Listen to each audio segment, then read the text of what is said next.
What is up, y'all? This is the RC Nerd, and welcome to episode 2 of the Traxxas S-maxx rebuild. In this episode, I'm going to be tearing down the whole truck. I'm going to show you how to do it, so if you need to clean anything or replace anything on this truck, you'll know how to do it. So let's not waste any time, let's just get right into this teardown. So to get started, we're going to go ahead and remove the receiver box first. Now, normally, your wires are not going to be hanging out here. They're going to be tucked inside of the receiver box. So what you'll need to do, pull this little clip out, pull off the top of the receiver box, unplug the wires from the receiver in the receiver box, or you could even just move the whole receiver out the way. Be careful, you will have the receiver antenna up inside of the antenna tube up here. And once you get that out of the way, you can go ahead and remove these two screws that hold in the receiver box. Alright, now that we removed the receiver box, we can go ahead and get the servos out. So first off, you want to remove your throttle linkage and your shift linkage, as well as on the bottom, your servo saver from your steering servo. And then each servo will be held in with 4 screws. Okay, with all the servos out of the way, we can remove the servo mounts. There's the 2 for the throttle servo, as well as the 2 for the shift servo and steering servo. You can see here that we have a screw for each of these servo mounts, and then for the throttle servo mount, there's going to be 2 screws for the back one, and then under the skid plate there's actually going to be 2 more screws for the front one. Okay, one of my screw heads is actually a bit rounded off on the bottom of this front mount, so that's going to come out after I get the skid plate off. But for now we can move on to unbolting the battery box, or in my case what's left of the battery box, which is just held in once again with 2 screws underneath. Alright, the next part I want to get out of this is the engine and exhaust. On this particular truck, it's pretty much always easier to just get the engine and the exhaust at the same time. If you try to take them apart, you can do it. It's just a little bit tricky to get it just right. So we're going to take them out at the same time. That's easier. To do that, there's a nut on top here for the exhaust hanger, with a screw going in through the bottom, right there. And then the engine is actually held in by 4 2.5 millimeter screws on the bottom of the chassis near the back. We also need to make sure to disconnect our throttle linkage from the carburetor, which you should be able to just pry it off with a screwdriver. As you can see, this one's being a little more difficult for me, but with a little perseverance, I think we can get it. And we also need to disconnect our pressure line from the exhaust, as well as the fuel line going into the carburetor. Now with all of those screws, as well as the throttle linkage disconnected and the fuel lines disconnected, the engine is almost ready to come out. But one more thing we need to do is unplug the blue glow plug igniter wire. I'd recommend using some pliers to help you with this. Especially if it's been sitting a long time, this wire can get pretty tight on there. And you can see we have like a dead cricket in here. Looks like that guy got torched a little bit. Nice. Alright, well, with all those being disconnected, if you have the easy start, you'll actually need to unplug these wires as well from the electric starter motor. I would suggest being kind of careful with these, as these boots do sometimes break, and if you pull those wires out, you either have to replace the harness or solder the wires directly to the easy start motor, which makes it even more complicated to get the engine out. But with everything now being out, we should be able to shimmy the engine out. As you can see, it still can't quite come out all the way. We have a yellow wire for the ignition system. In order to get to that, we're going to have to pull out the easy start motor, which is held in with 3 screws on the back. If you have a pull start, well, you won't have to deal with any of this anyway. Now, as you can see, with that easy start motor out of the way, there's now plenty of clearance to access the screw holding in this yellow wire. Also, when you take your starter off of these engines, be careful not to lose the one-way bearing. Make sure to keep it with the starter in the exact same orientation that it is now. If you install this backwards when you rebuild your engine, you will not be able to turn the engine over. So make sure that stays oriented the same way.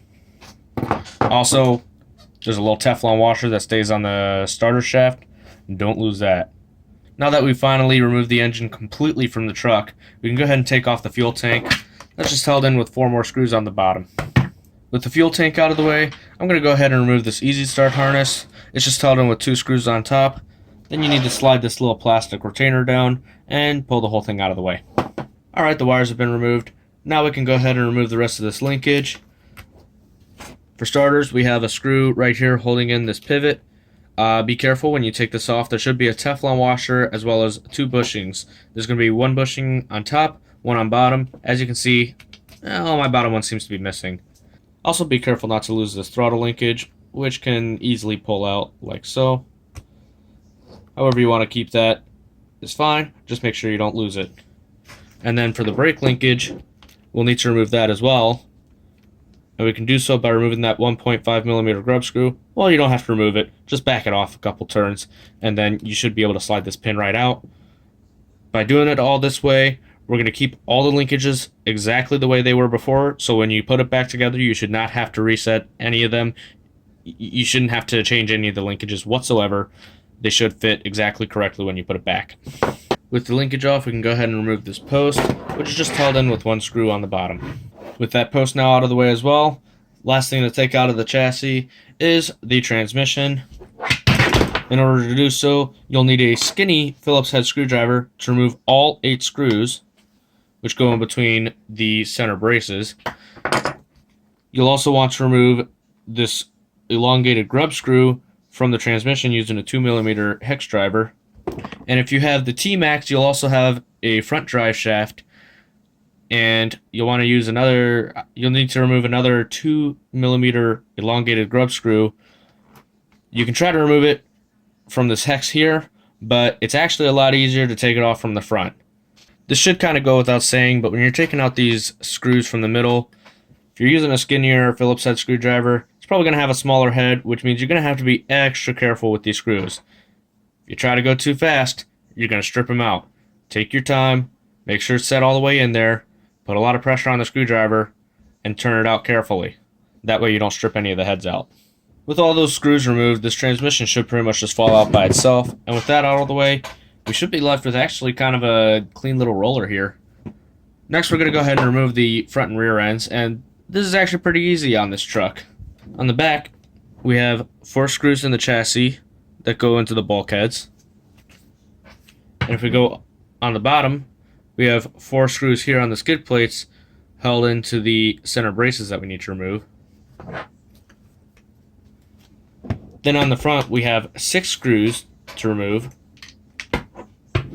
And then once again, 4 going into the bulkheads on the top. Let's go ahead and get all of that out. Alright, as you can see, the rear end should come off pretty cleanly, along with the center chassis braces. However, the front end still has one more thing holding it on, and it's the belt cranks. As you can see, these steering linkages are holding the belt cranks all the way to the steering knuckles on the A-arms. So, we need to remove the belt cranks from the chassis by removing these 2 screws, and the whole front end should be completely free after that. As you can see, the chassis has been completely separated from everything else. However, if you were like me having trouble getting this front servo mount out earlier, this is the time to get it. Alright, now that the front and rear ends of the truck are separated, we can go ahead and remove all 8 of the shocks. Each one is held in with a screw up top going into the shock tower, and then a screw on the bottom into the A-arm. With all the shocks removed, I'm going to go ahead and just finish removing the rear drive shaft. It's just held in with a 2mm elongated grub screw. If you have the S-maxx, you'll have one of those up front as well. Same thing, just take it off. For the most part, the front and rear end from here on out will be just the same. Okay, now we can remove the steering assembly from the front of the truck by removing the screw and nut that holds each of the steering links into each of the steering knuckles on both sides. And we can do the same on the rear. Remove each of the screws and nuts holding the steering links to the knuckles. And on the rear, the inside screw is just mounted up to the bulkhead, so we'll need to take each of those out as well to completely remove those links. Alright, all of our linkages are out the way, so next I'm going to go ahead and remove the bumpers. Each one is held in with 4 long screws, 2 on each side here. And when you remove them, This centerpiece, the center brace for the bulkhead, should fall out as well. Be careful because these screws do like to get bent, especially if you bash a lot and you bump into things a lot.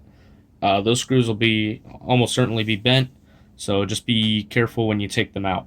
Next up, we're going to go ahead and remove the skid plates. Each one is just held in with 4 screws on the bottom, and be careful because there is actually a middle plate in between that will come out as well.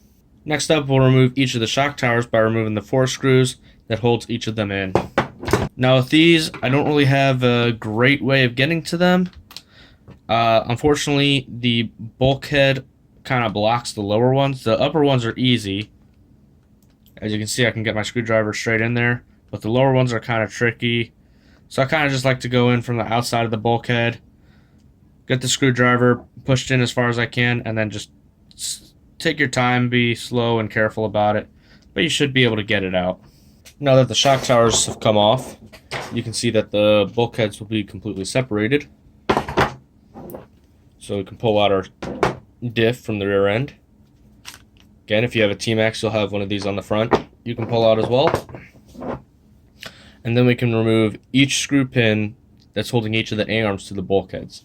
Okay, now that the A-arms are separated from the bulkheads, we can remove the A-arms from the axle carriers by using a 2.5mm hex driver and unscrewing the pillow balls from each of the A-arms. With the steering knuckles separated from the A-arms, we can go ahead and remove the axles from the bearings. In order to do that, we need to pop off the hex, the wheel hex. You can use a small flathead screwdriver, or you can see a pair of side cutters will work. Pull out this little pin, and then the axle will just slide right out. And in this case, take one of the bearings with it. So we can do that for all 4 axle carriers. Finally, we can just go ahead and remove both drive shafts from the rear diffs, removing the 2.0mm elongated grub screw as before. And with those drive shafts removed, the truck is now fully torn down, at least as much as I'm going to tear it down in this video. For storing the parts, you can see I like to put the screws back where they came from in each of the parts, just to hold them for now so that we know where each of them is supposed to go back afterwards. And I'm just going to put most of these parts into individual small plastic bags and just put it in a big box for now, and we can hold on to it, work on each little piece of the truck, get everything cleaned up, and get it back together. So I hope you guys enjoyed this video, or at least found it helpful. If you did, be sure to leave a like. If you didn't, be sure to leave a dislike. And if you want to see more on this truck, be sure to subscribe, because next video I'm going to be doing the transmission rebuild, so keep an eye out for that. Anyway, bye for now.